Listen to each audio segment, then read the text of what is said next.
Welcome to the Hospital Medicine Unplugged podcast.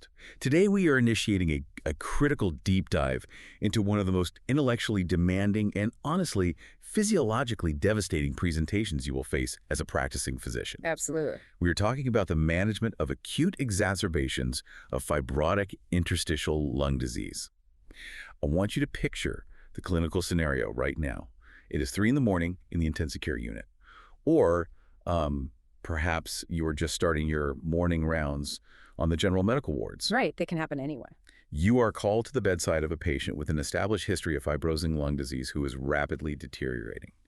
They are profoundly hypoxic, tachypneic, And hemodynamically fragile. For you, the clinician standing at that bedside, this represents a profound crisis. It really does. The therapeutic window is narrow, the mortality rates are staggeringly high, and the evidentiary landscape guiding your decisions is fraught with historical controversies and recent massive paradigm shifts. Which is exactly why we need to meticulously deconstruct the core literature today, the literature that must dictate your current standard of care. Right. Our source material for this analysis includes the foundational 2016 International Working Group criteria, the highly consequential 2025 systematic review detailing corticosteroid efficacy, and some really critical objective data regarding mechanical ventilation outcomes. And we cannot forget the pivotal clinical trials evaluating anti-fibrotic prevention. Yes, specifically, we will dissect the Impulsus trials, the ILD trial, and the newly published 2025 AE-ILD data. Our mission today is unequivocal. We aim to equip you with nuanced, strictly evidence-based insights to master the diagnostic criteria, navigate those controversial therapeutic decisions, optimize life support parameters, And appropriately time early interventions like palliative care and transplant referral, because the clinical gravity of this scenario cannot be overstated. It really cannot. When you stand at the bedside of that hypoxic patient with known fibrosing interstitial lung disease, you are facing a physiological cascade that demands absolute precision in your clinical reasoning. But to understand how we manage these patients today, you must first appreciate the evolution of our diagnostic framework. Because historically, the medical community operated under a severely restricted definition. Exactly. We categorize the concept of an acute exacerbation almost exclusively as a phenomenon isolated to idiopathic pulmonary fibrosis. I mean, if your patient had a different fibrotic lung disease, their sudden respiratory deterioration was frequently mischaracterized. It left clinicians without a unified, evidence-based management protocol. But that diagnostic landscape was fundamentally redefined by the 2016 International Working Group criteria. This working group initiated a profound paradigm shift. They established, with rigorous international consensus, that acute exacerbations are not an exclusive, isolated complication of idiopathic pulmonary fibrosis. Instead, they explicitly recognized that these catastrophic, acute inflammatory events occur across the entire spectrum of fibrosing interstitial lung diseases. And that distinction changes the entire risk profile for your patient panel. It means that whether the patient you are admitting suffers from rheumatoid arthritis-associated interstitial lung disease, chronic hypersensitivity pneumonitis, or even a completely unclassifiable progressive fibrosing interstitial lung disease, the threat of a sudden, lethal, acute exacerbation is a universal and constant reality that you must anticipate. Anticipating the event is only the first step, though. You have to be capable of systematically applying the specific diagnostic benchmarks established by that 2016 consensus. Let us deconstruct these criteria, because they represent the rigid gatekeepers to your subsequent therapeutic algorithms. The very first mandatory criterion is temporal. The working group specifies the presence of an acute or subacute respiratory deterioration that typically develops in a time frame of less than 1 month. Why is that strict temporal constraint of less than 1 month so critical when you were taking the initial history of present illness? That temporal constraint serves as your primary diagnostic filter. It separates two vastly different pathophysiological processes.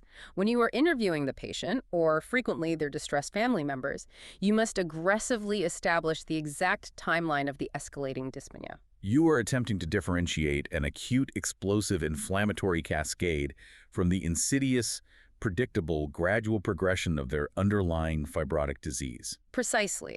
If the family describes a steady, unrelenting decline unfolding over 6 to 8 months, that trajectory does not meet the criteria for an acute exacerbation. That represents the natural terminal progression of chronic fibrosis. Conversely, a precipitous, terrifying drop in functional capacity over a period of 3 weeks or even a few days is the classic presentation of an acute exacerbation. It indicates a sudden secondary insult or a spontaneous chaotic acceleration of the disease biology. Once you confirm that rapid temporal decline, the second criterion mandates a highly specific radiological evaluation. You must obtain a high-resolution computed tomography scan. And the benchmark here requires the identification of new bilateral ground glass opacities or frank consolidation that is directly superimposed on the patient's pre-existing background fibrosis. But interpreting that high-resolution computed tomography scan in this specific patient population is remarkably difficult. You are not simply looking for basic infiltrates the way you would in a routine community-acquired pneumonia admission. How do you approach differentiating the chronic damage from the acute insult on the imaging? It requires a highly sophisticated, meticulous review of the imaging. You must actively differentiate the chronic architectural distortion from the acute disease process. The chronic elements, the established reticulation, the severe traction bronchiectasis where the airways are pulled open by surrounding scar tissue, and the peripheral honeycombing, these represent the irreversible baseline state of the lung. You have to look past those structures. Yes, you look past them and identify the new superimposed bilateral ground glass opacities. These opacities represent the acute exudative phase of severe alveolar injury. It is the visual hallmark of fluid and inflammatory cells flooding the previously air-filled spaces between the fibrotic scars. Exactly. However, recognizing that specific imaging pattern brings us directly to the third and arguably the most treacherous benchmark of the 2016 criteria. You must establish the absolute clinical necessity of excluding cardiac failure or fluid overload as the primary etiology of the acute respiratory worsening. For the clinician managing the patient on the wards, that is a massive diagnostic hurdle.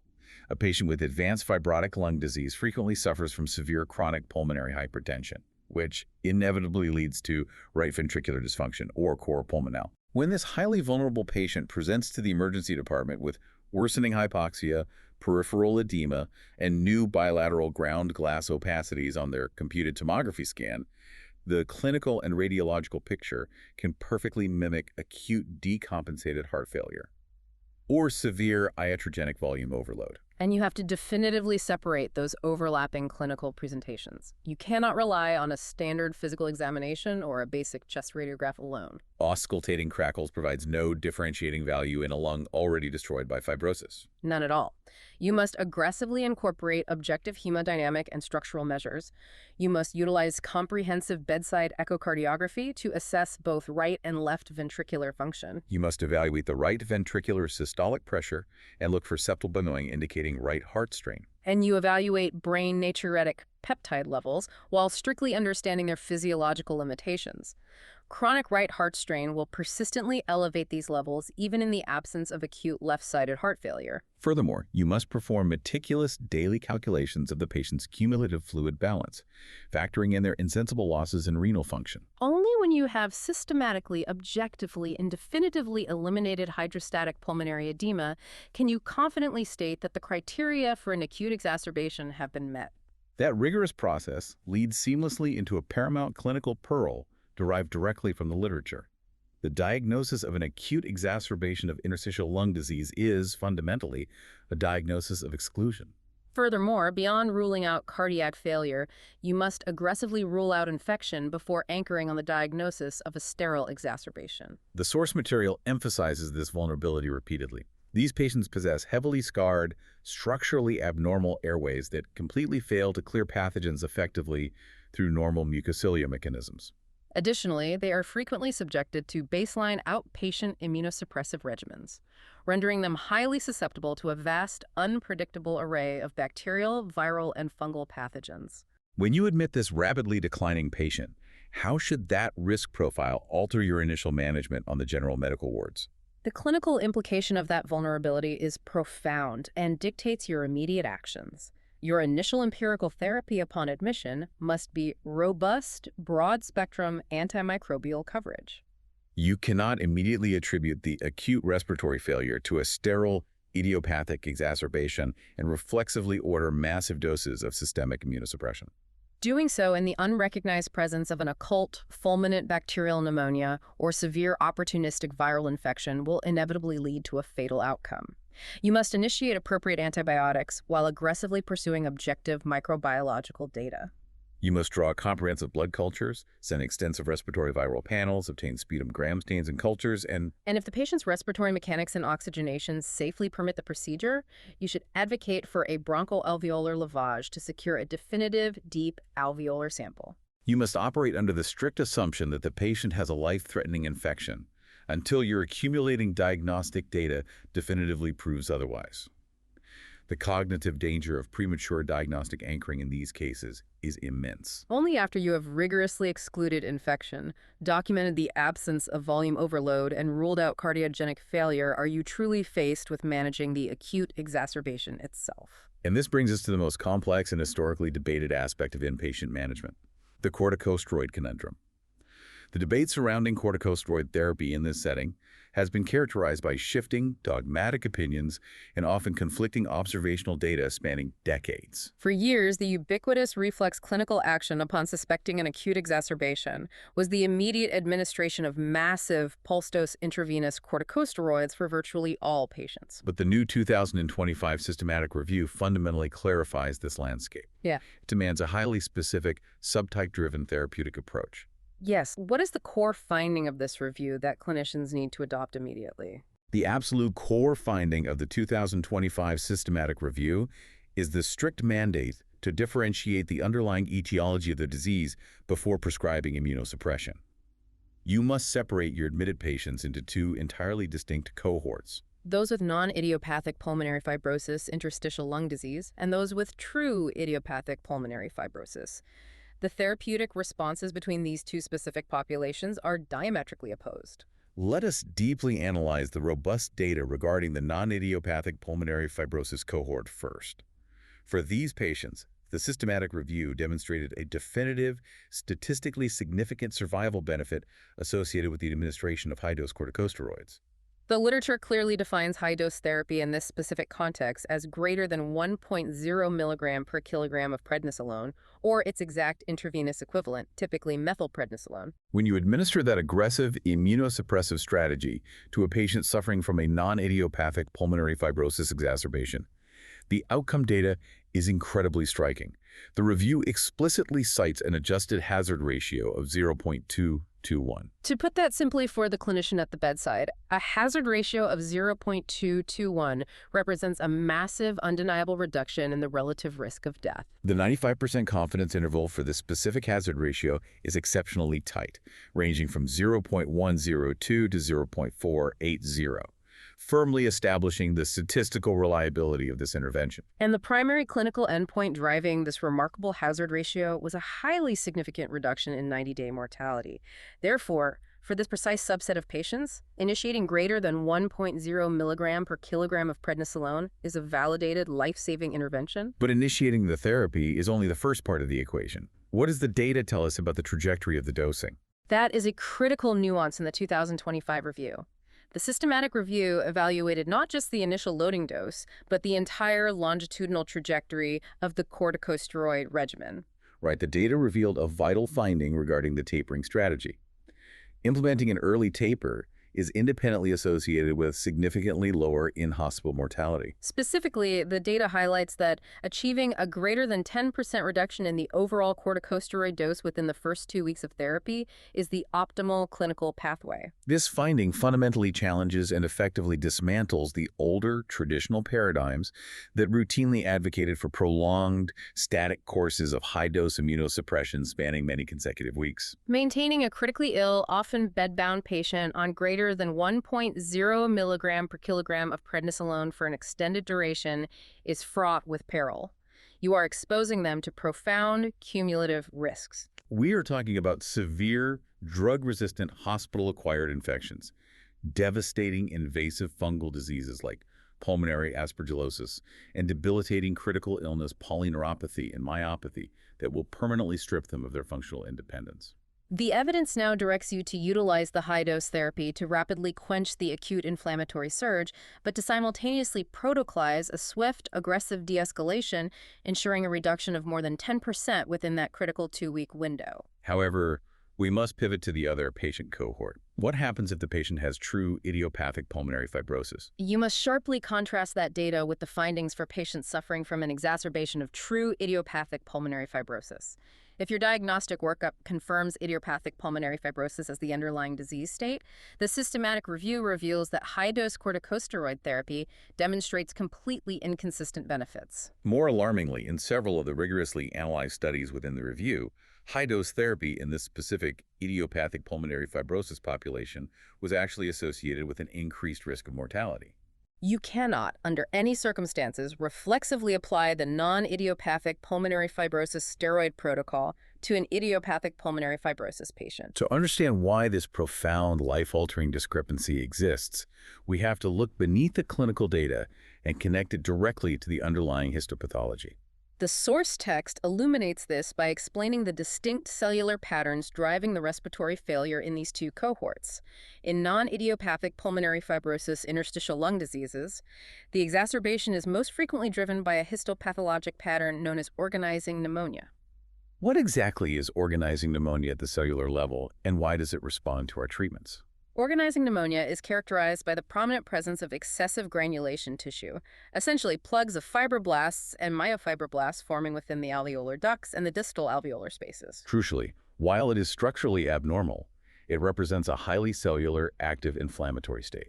Because it is driven by active inflammation and immune cell infiltration, it remains exquisitely responsive to the potent broad-spectrum anti-inflammatory and immunosuppressive mechanisms of systemic corticosteroids. The steroids effectively halt the inflammatory cascade, allowing the exudate to begin clearing.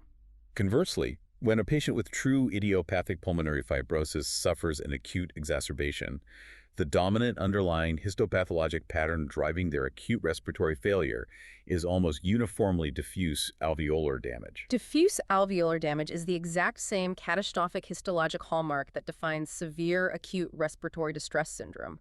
It involves profound, unregulated injury to the alveolar epithelial cells and the underlying capillary endothelial cells. This dual injury leads to the massive exudation of protein-rich fluid into the alveoli, the subsequent formation of thick hyaline membranes that coat the entire gas exchange surface, and a chaotic, disorganized fibroproliferative response. How does the structural reality explain the failure of corticosteroids in this population? The profound structural destruction of diffuse alveolar damage is fundamentally resistant to corticosteroid therapy.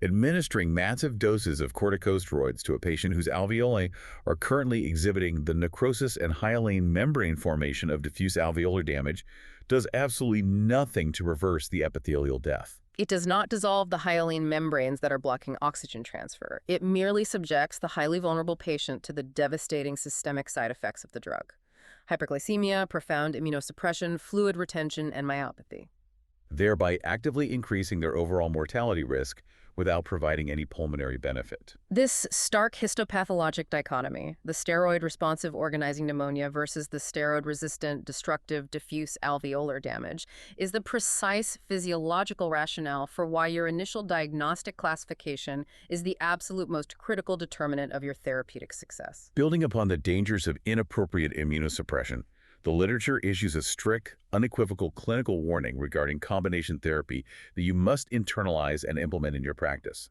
The use of cyclophosphamide combined with corticosteroids in the setting of an acute exacerbation of idiopathic pulmonary fibrosis has been definitively proven to increase mortality. The addition of cyclophosphamide to a corticosteroid regimen in these specific patients actively worsens their survival outcomes. The data mandates that this specific pharmacological combination must be strictly avoided. There is absolutely no clinical justification for exposing a patient with an idiopathic pulmonary fibrosis exacerbation to the profound multilineage myelosuppression and severe systemic toxicity of cyclophosphamide. Understanding these rigid therapeutic limitations is incredibly sobering, particularly because, despite our absolute best supportive efforts and optimized pharmacological management on the medical ward, a significant portion of these patients will continue to experience progressive, relentless respiratory failure, ultimately requiring evaluation for intensive care unit admission and endotracheal intubation. That transition from the medical ward to the intensive care unit brings us face to face with the grim, unforgiving realities of mechanical ventilation in this specific patient population. When non-invasive respiratory support strategies, such as continuous high-flow nasal cannula therapy or non-invasive positive pressure ventilation, inevitably fail to maintain adequate gas exchange, and you are forced to proceed with endotracheal intubation, you are entering one of the highest mortality clinical scenarios in all of modern clinical medicine. As a physician directing care, you must possess a deep, mathematically precise understanding of the outcome statistics. This knowledge is not just required for optimizing your ventilator algorithms. It is absolutely essential for facilitating honest, transparent, and ethically sound goals of care conversations with the patient and their surrogates prior to initiating invasive life support. The literature consistently and starkly demonstrates that the overall in-hospital mortality rate for mechanically ventilated interstitial lung disease patients ranges from 66% to 79%. You are managing a clinical condition where, upon the moment of intubation, up to 79% of your patients will not survive to see hospital discharge. And, predictably, based on our detailed discussion of the steroid-resistant, destructive nature of diffuse alveolar damage, patients with underlying idiopathic pulmonary fibrosis carry the absolute highest mortality burden within this already devastating statistical range.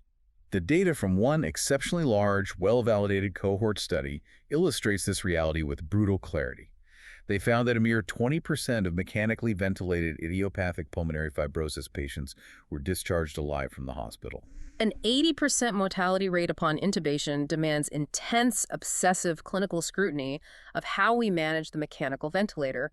What variables do we need to monitor? When you are managing these critically ill patients in the intensive care unit, you must be acutely aware of the specific variables that reliably forecast these poor outcomes. The thorough analysis of the literature identifies several key predictors of mortality. First is the overall severity of systemic illness upon their initial admission to the intensive care unit, which is reliably quantified by high Apache scores. Second is the persistent presence of profound refractory hypoxemia that simply does not respond to escalating levels of fractional inspired oxygen. However, the most actionable predictor, the variable that is entirely 100% under your direct control at the ventilator console, is the application of high positive end expiratory pressure, or PEEP.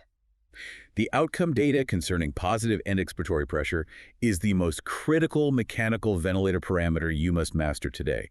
The robust analysis reveals a staggering hazard ratio of 4.72 associated with high PEEP settings. You must pause and consider the immense statistical weight of a hazard ratio of 4.72.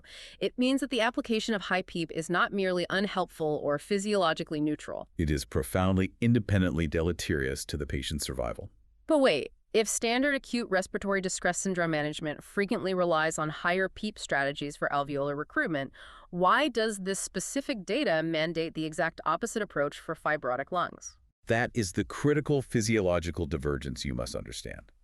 In standard acute respiratory distress syndrome resulting from a primary acquired bacterial pneumonia, you have heavy, dependent, fluid-filled alveoli that can often be recruited and forced open with elevated positive end expiratory pressure, thereby improving your total surface area for oxygenation. But you must remember that in a lung afflicted by end-stage fibrosing interstitial lung disease, the microscopic architecture is entirely different.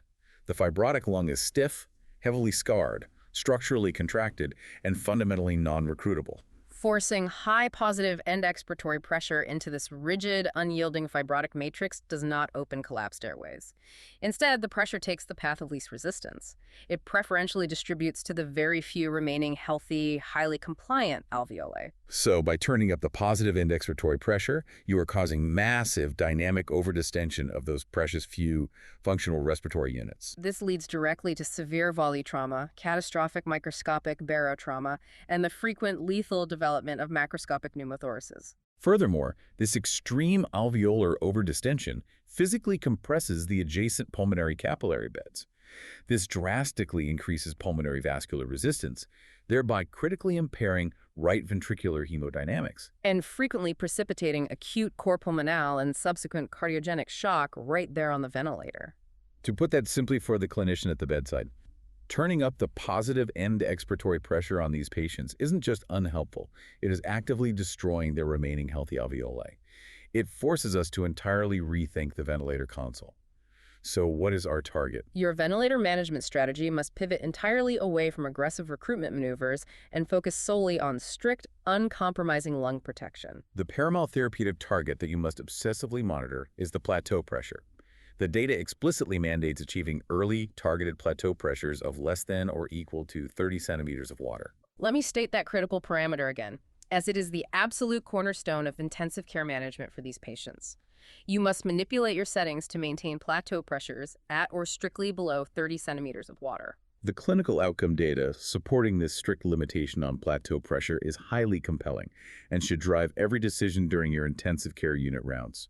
The literature demonstrates that achieving this early targeted plateau pressure of 30 centimeters of water or less is associated with significantly improved survival. The specific odds ratio cited in the literature for achieving this targeted pressure is 0.23. An odds ratio of 0.23 represents a massive protective effect against mortality. Your hourly goal in the intensive care unit must be to continuously manipulate the tidal volumes, adjust the respiratory rates, and utilize the absolute minimal necessary positive end expiratory pressure to ensure you never exceed that strict threshold of 30 centimeters of water. This paradigm requires a profound shift in your clinical tolerance at the bedside. Precisely.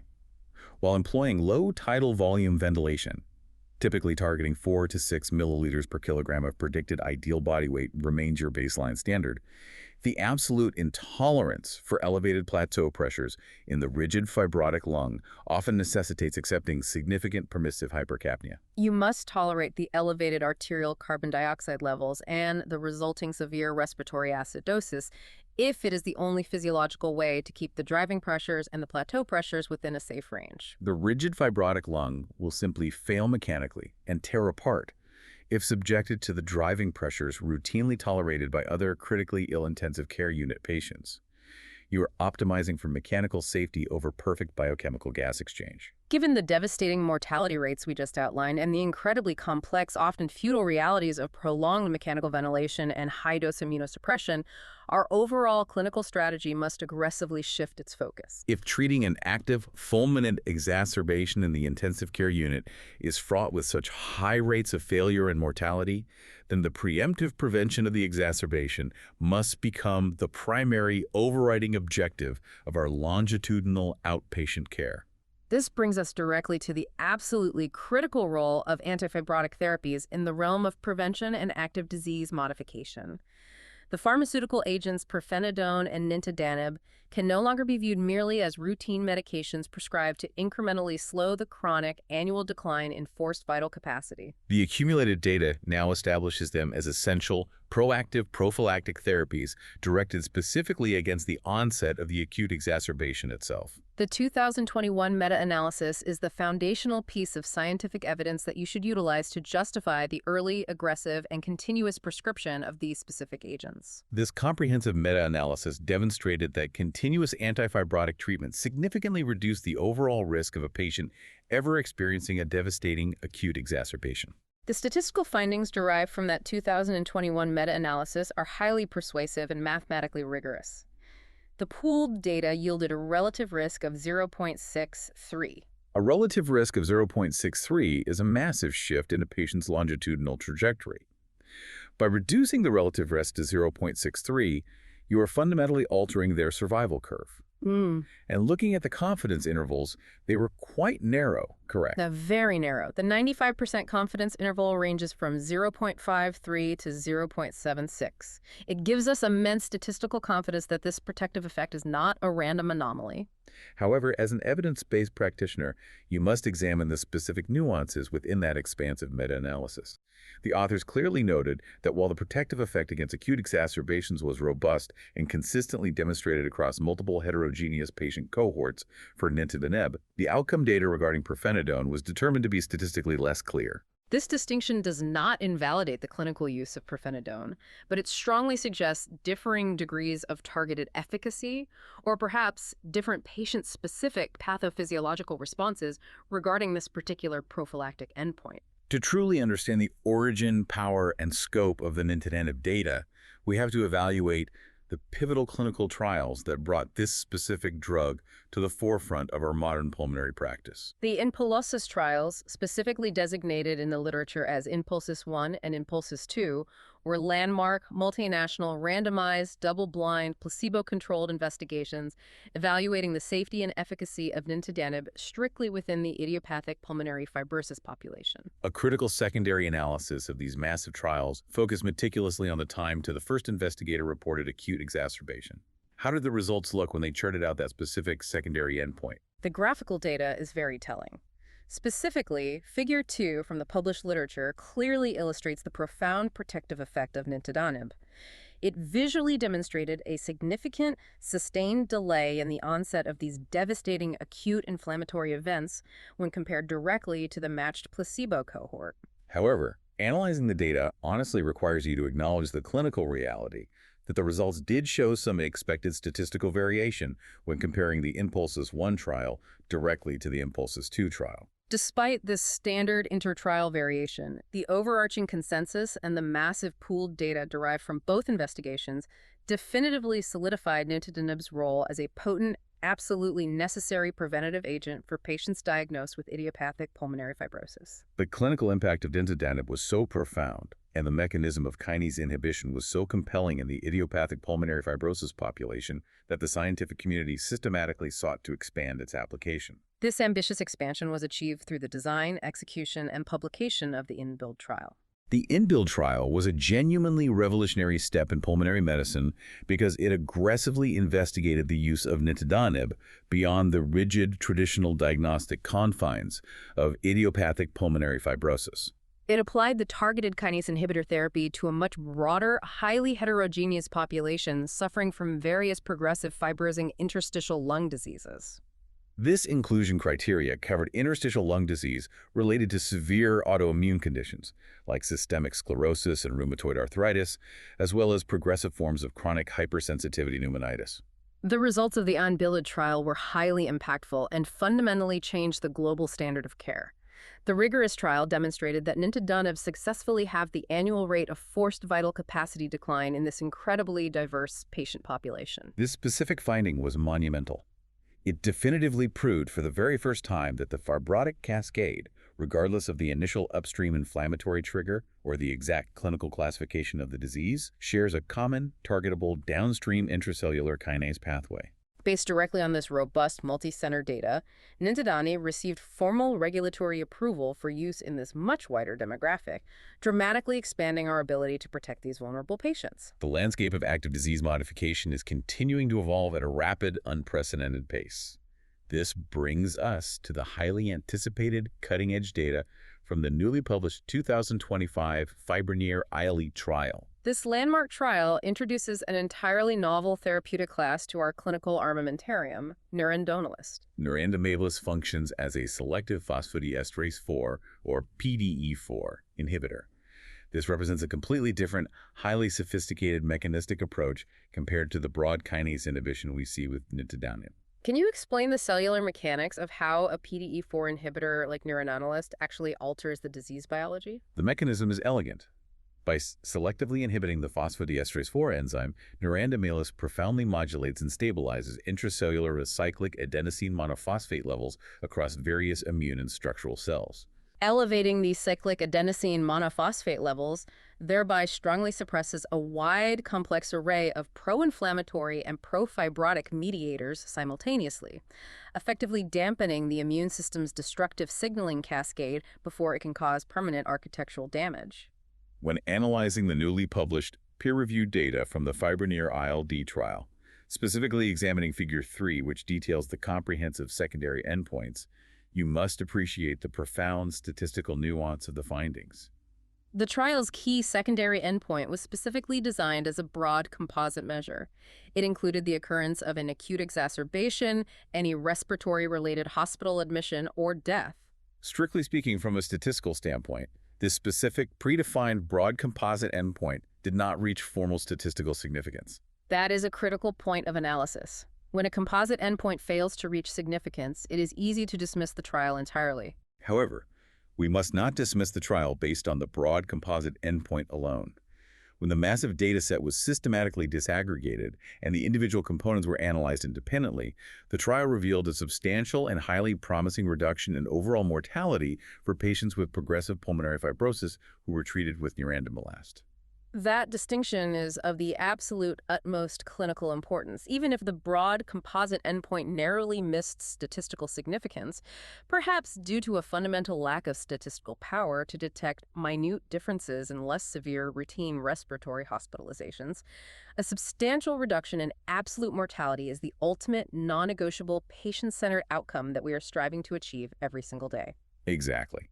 This profound mortality benefit strongly suggests that while nerandomilast might not possess the capability to entirely prevent every single mild self-limiting exacerbation from clinically manifesting, it possesses a profound, clinically meaningful ability to halt the terminal, catastrophic, lethal inflammatory cascades that ultimately kill these patients in the intensive care unit. Integrating these advanced antifibrotics and these novel agents into our routine outpatient clinics is absolutely essential for long-term survival.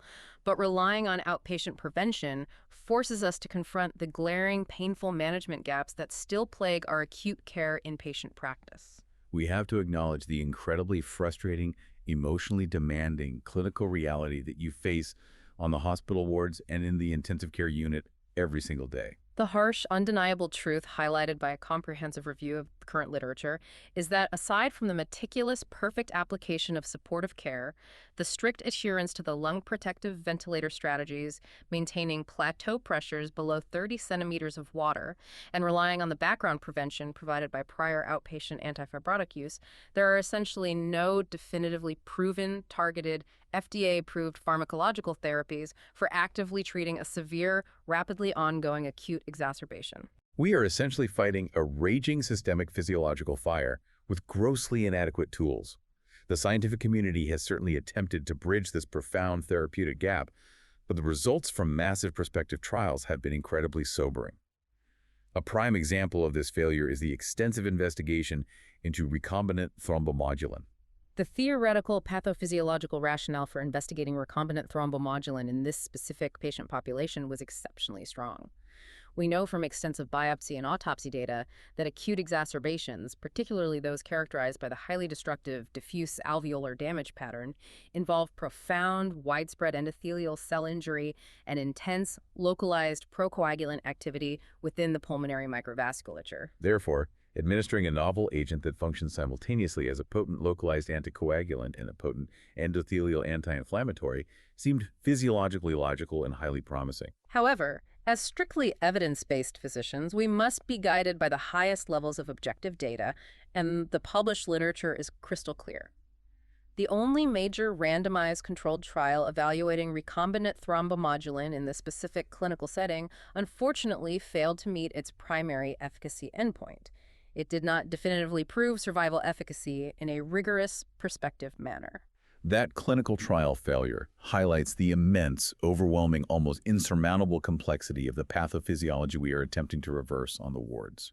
When the delicate alveolar capillary membrane is fundamentally destroyed and is rapidly undergoing chaotic, unregulated fibroproliferation, simply modulating the coagulation cascade at the endothelial surface appears completely insufficient to halt the overall momentum of the disease process. Yet, within this bleak landscape of failed prospective randomized controlled trials, there are distinct, compelling signals in the retrospective data that demand our attention and warrant further careful scientific investigation. What is the specific retrospective nuance regarding this exact therapeutic pathway that clinicians should be aware of?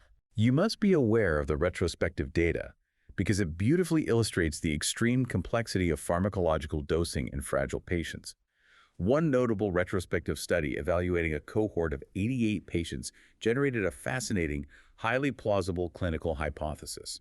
This detailed study suggested that utilizing a carefully timed combination of recombinant human thrombomodulin alongside a significantly lower initial maintenance dose of systemic corticosteroids was associated with substantially better 3-month survival rates. Specifically, the retrospective investigators compared a lower corticosteroid maintenance dose of 0.5 milligrams per kilogram to the more traditional, higher, often toxic dose of 1.0 milligram per kilogram. The retrospective cohort receiving the reduced dose of 0.5 milligrams per kilogram of corticosteroids, specifically in conjunction with the recombinant human thrombomodulin, demonstrated vastly superior survival outcomes at the critical 3-month mark.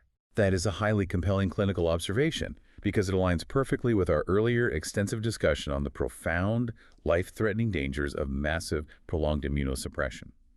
By purposefully reducing the initial corticosteroid dose to 0.5 milligrams per kilogram, the clinicians potentially mitigated the lethal opportunistic secondary infections and the debilitating critical illness myopathies that overwhelmingly drive late mortality in the intensive care unit. Simultaneously, this lower dose potentially allowed the recombinant human thrombomodulin to actually exert its subtle microvascular and endothelial anti-inflammatory benefits without the overwhelming, confounding systemic toxicity of high-dose steroids masking any positive effect. However, I must stress to you with absolute, uncompromising clinical clarity. This is strictly retrospective data. Retrospective studies, regardless of how elegantly they are designed, are inherently subject to immense selection bias and countless unmeasured confounding clinical variables. That caution is paramount. While this specific study offers a highly compelling physiological hypothesis and elegantly explains why a blunt high-dose approach often fails catastrophically, it requires rigorous multi-center prospective validation before it can ever be ethically adopted as a standard of daily practice. You cannot implement this specific low-dose steroid and thrombomodulin strategy routinely on your hospital wards based solely on a single retrospective review of 88 patients. It simply serves to highlight the urgent, desperate need for more sophisticated, multi-targeted clinical trials that move our entire field away from the blunt instrument of massive steroid dosing. As we synthesize this highly complex, data-dense clinical strategy, let us clearly and concisely summarize the absolute core tenets that must strictly govern your practice as a physician managing these incredibly fragile patients. First, you must tailor your immunosuppression strictly and exclusively by the specific interstitial lung disease subtype. You must aggressively differentiate between non-idiopathic pulmonary fibrosis, where high-dose corticosteroids followed by a rapid taper of greater than 10% within 2 weeks provide a proven mortality benefit of 0.2 to 1, and true idiopathic pulmonary fibrosis, where such massive steroid therapy is frequently harmful. Furthermore, you must always remember that the combination of cyclophosphamide and corticosteroids in idiopathic pulmonary fibrosis is strictly contraindicated as it increases mortality. Second, if the patient's catastrophic respiratory failure mandates endotracheal intubation, you must employ a highly protective, rigid ventilator strategy that maintains strict low plateau pressures of 30 centimeters of water or less, yielding an odds ratio for survival of 0.23. You must recognize that high positive end expiratory pressure is actively destructive to the fibrotic lung, carrying a massive hazard ratio for mortality of 4.72. Third, you must aggressively utilize established antifibrotic therapies like pirfenidone and nintedanib in the outpatient setting to proactively prevent these exacerbations from ever occurring, guided by the impressive relative risk reduction of 0.63. Beyond the precise pharmacological interventions, the hazard ratios, and the complex mechanical ventilator calculations, we must address the absolute clinical necessity of proactive, systemic, patient-centered care. You are managing a terrifying clinical condition with an overall inpatient mortality rate ranging between 40% and 80%. In the face of those devastating, uncompromising statistics, early palliative care discussions are not an optional soft adjunct to your medical care. They are a fundamental ethical clinical mandate. Yeah. You must initiate these complex, honest, frequently difficult conversations regarding goals of care, advanced directives, and symptom management long before the patient ever requires intensive care unit admission and intubation. Simultaneously, due to the sheer unpredictability and the explosive, rapid nature of these acute exacerbations, early lung transplant referral is paramount. You must identify appropriate physiological candidates early in their overall disease course and initiate the comprehensive, exhausting evaluation process. If you wait until the acute exacerbation strikes to suddenly consider a lung transplant, it is almost universally too late. The physiological deterioration is simply too rapid to accommodate the complex logistics of organ allocation and surgical preparation. As you return to the general medical wards in the intensive care unit, and as you apply these rigorous, evidence-based principles to your daily clinical practice, I want to leave you with a final, forward-looking thought derived directly from the trajectory of this dense literature. We have spent this entire deep dive discussing how to precisely react to, carefully manage, and hopefully survive the devastating ground glass opacities and the chaotic fibroproliferation of diffuse alveolar damage once it has already clinically manifested and destroyed the lung architecture. But consider the rapid, highly promising evolution of targeted molecular therapies we discussed, specifically the phosphodiesterase 4 inhibitors like nerandomilast. Looking ahead to the next decade of pulmonary medicine, we must ask, will our future approach to acute exacerbations of interstitial lung disease shift entirely away from this reactive, intensive care unit salvage posture? Will the medical field finally stop trying to rescue fibrotic lungs that are already engulfed in irreversible diffuse alveolar damage and instead utilize advanced transcriptomics, novel serum biomarkers, and highly targeted cellular modulators to detect and preempt the subclinical inflammatory cascades weeks or even months before they ever manifest clinically on a high-resolution computed tomography scan? That molecular preemption is the ultimate necessary frontier in fibrosing interstitial lung disease. Thank you for joining us on this clinical deep dive.